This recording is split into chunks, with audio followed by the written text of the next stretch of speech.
Morning everyone, welcome back to the channel. I thought I'd do a quick video on how to increase your sales. I know this time of year it's always the sort of like post-Christmas slump, and in previous years I've had experience of like having great November and then sort of like December, January, February, really difficult time.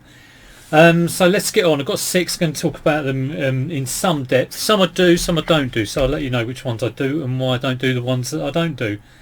So the first one is, something everyone can do, and it's just your eBay housekeeping, making sure you're up to date, answering questions, responding to offers, dispatching your outstanding, or dealing with things in the resolution centre.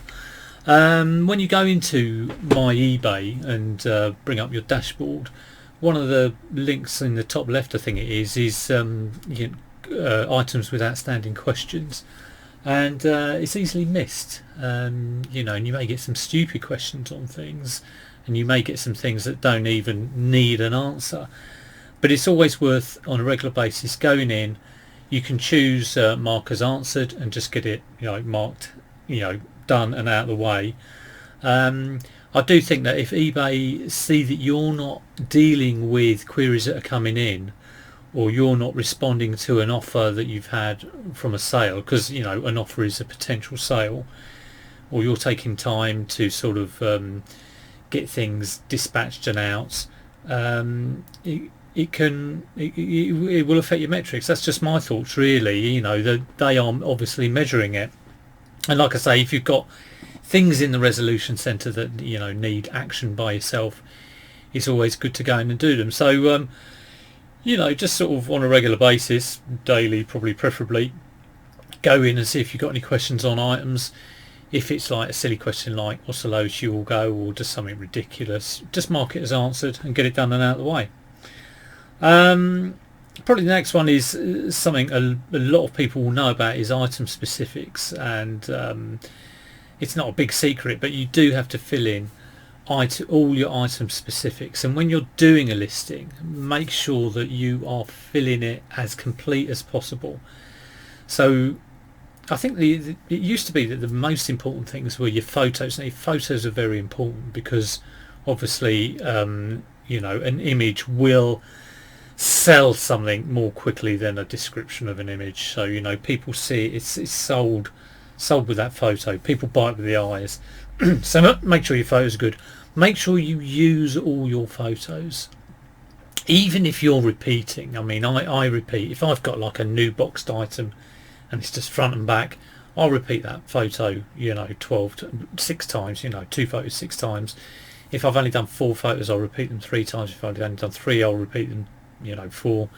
If I've done 10, I'll repeat another 2 in my photos. But I use everything. I try and fill in every item specific.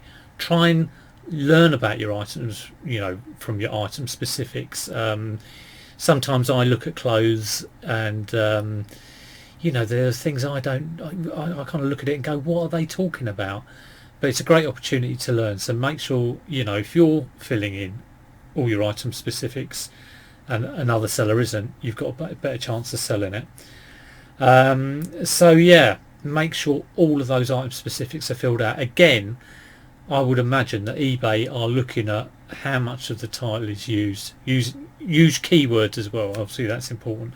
How many of the photos are used, how many of the item specifics have been filled out. If they see something that is ladies pink top Adidas and there's no item specifics, 1 photo, it's not going to have much of a chance. So yeah, make sure you fill that in. That's a pretty standard one. Now, my top tip, and the one that has really helped my sales, is to have a routine. I love my routines at the moment, but it's a routine for revisiting stock. So what I do is I look at stuff that hasn't sold every week on a Monday, normally the start of the week, and it's stuff that hasn't sold that I listed 3 months ago, or 6 months ago, or 9 months ago, or 12 months ago.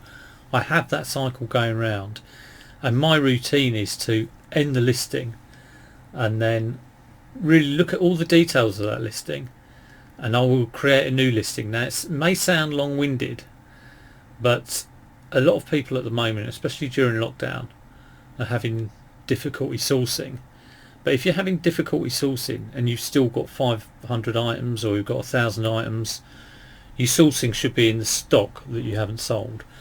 So I look at stuff. So yesterday and today I've been looking at stuff from week 2. I mark things up on a cycle, and looking at stuff that hasn't sold 3 months ago, and they're marked up as week 2. And what I will do is create a completely new listing. I will start the relist on the old listing, so it brings up all of the old information, but I will copy out all of the photographs into a folder on the desktop. I will change the title. I will just make a small edit on the main photo. Might be a crop, might be a sharpening, just something small.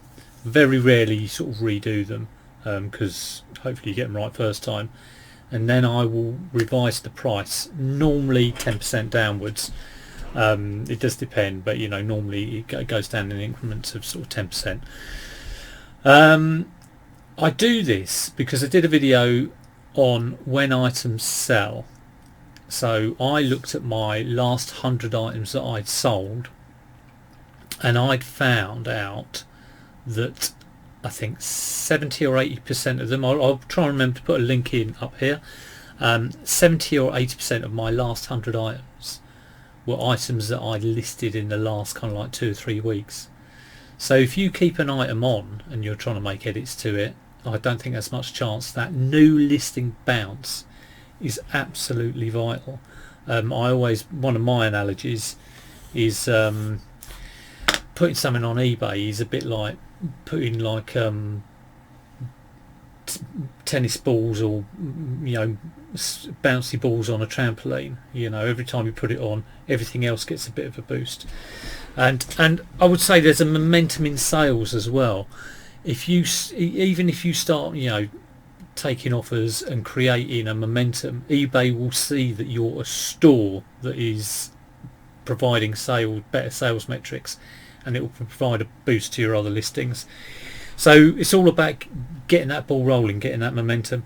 So a great thing for getting momentum rolling, another one I got here, is sending offers to watchers. And again, it's a bit of an obvious one, but I have a routine for doing that. I do it every couple of days. I think the offers last for about 48 hours.